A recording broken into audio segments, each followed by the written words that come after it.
In news from our neighbours, Zimbabwe is set to begin its vaccination campaign this week. The country expects to receive 800,000 doses of the vaccine from China tomorrow. Frontline workers will be the first to receive jabs. We speak now to Zimbabwean journalist Zenzele Ndebele, who's out in Bulawayo for us for more on this. So is it all systems go in anticipation of the arrival of this batch of vaccines tomorrow? Thank you very much. As we speak, about 200,000 vaccines donated by China are being loaded in Beijing, and they're expected to arrive tomorrow morning at around 3 a.m. here in Zimbabwe, Harare International Airport. Then after that, next month, another 600,000 doses that were bought by the Zimbabwean government from the same country, China, and the same supplier, are expected to arrive in Zimbabwe. The government has said that everything is in place. When these vaccines come, they are going to make sure that they work with stakeholders to actually verify that the drug is valid, it's in proper order before they actually dispatch it to different areas or places where it's supposed to be used by the people, especially starting with their health workers. Much fanfare ahead of the arrival of the vaccine from India to South Africa, a few weeks ago, for it to come having a very short expiry time. What is it that officials know about the efficacy of this vaccine, and also has due diligence been done in terms of that and finding out when they actually expire? Actually, one of the things that the ministry is talking about is that when the drugs arrive in Zimbabwe, health officials are going to look at the documents that accompany the drugs, and we hope that they are going to do serious due diligence to look at the efficiency, to look at the side effects, if any, who can get this drug, and also the issue of expiry date that you have talked about. Because most of the times, you see, when these drugs or these projects are, piloted and taken up by politicians, there seems to be more politicking than actually the medical background to check whether how effective it's going to be. So we hope that they are going to allow professionals to lead this process, because we know that the Zimbabwe Medical Control Authority have actually given an emergency use for this drug. So whether they've really looked at how efficient it is something that we really need to find out.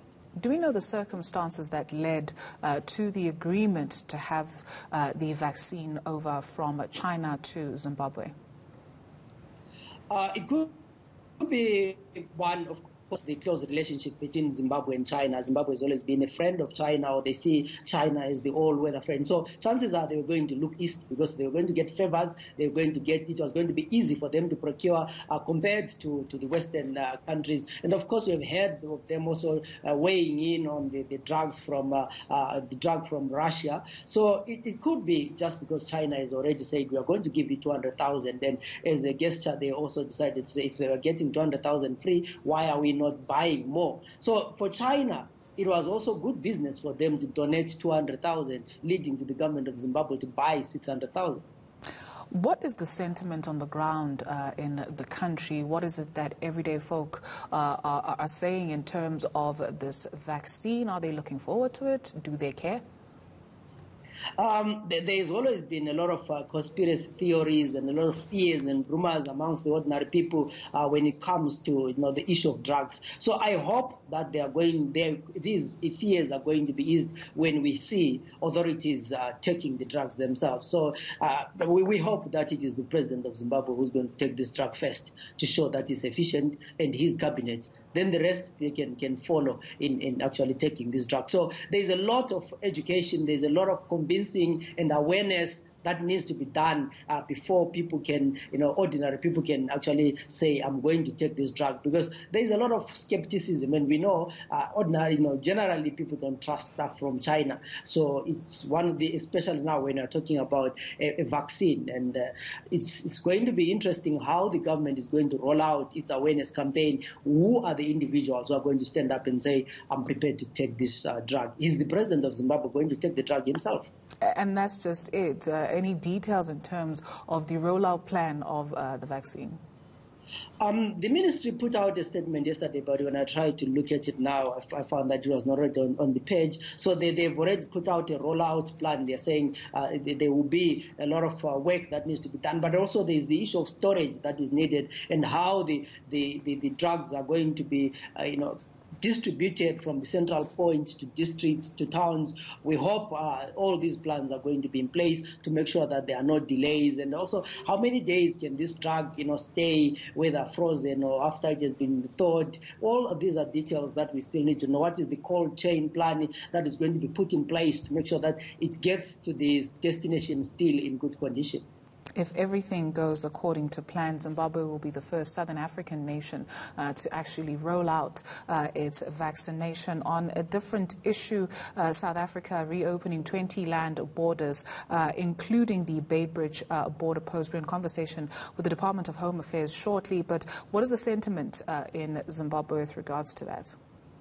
Talking to officials, the health authorities, they are really skeptical about the opening of borders because people think that the second wave that we saw in Zimbabwe was largely because of the opening of borders in December, where we had a lot of travelers coming in, people working in South Africa coming to Zimbabwe, and therefore that led to a serious spike in COVID cases. Right now, we're talking to health authorities in Bulawayo just yesterday, on Friday, and they were really happy that the second wave has decelerated. We are now getting single digits in terms of people who are infected with the virus, but also the people who are dying. Our infection rate has dropped to about less than 5%. And we've seen even death rate going to 0.03. And they're actually happy at the moment that if all protocols are maintained, if people do what they are doing now, they can be able to take even the cases to zero or very low rates. But the opening of the border then complicates the case because most of the times the issue of saying, you bring your COVID certificate doesn't work because people buy, these COVID certificates for $30 and a lot of people can skip the border and then you find that the cases are going up. So there's a lot of an unease when it comes to the opening of the borders. Yes, we know that people are suffering. We know that there are people who need medical attention and a lot of other supplies, but I don't think the opening of the border is a wise idea right now. Perhaps the opening of the borders is not a wise idea right now, but there are calls in the country for the president to pardon some prisoners to ease the congestion there as they are overpopulated. President Mnangagwa and even the previous president, they have pardoned prisoners once in a while, especially looking at the issues of overcrowding and with the COVID cases, which did not spare even the prisons as well, because a lot of prisoners were affected by COVID. We don't have the official figures of how many died, but we know there are some who died. So there's been calls to pardon some of the prisoners, especially the ones with lighter sentences or offenses, or the ones who have served 3/4 of the sentence. So he normally does that, and it won't be surprising if some of these people are pardoned. But what I've realized over the years is that some of the people who are pardoned, within 3 months they'll be back in jail. So with the current economic hardships, with a lot of people out of employment, we won't be surprised that half of the people who have been pardoned are going to be back in jail in a few months. Let's leave it there. Thank you very much, Zenzele Ndebele out in Bulawayo for us.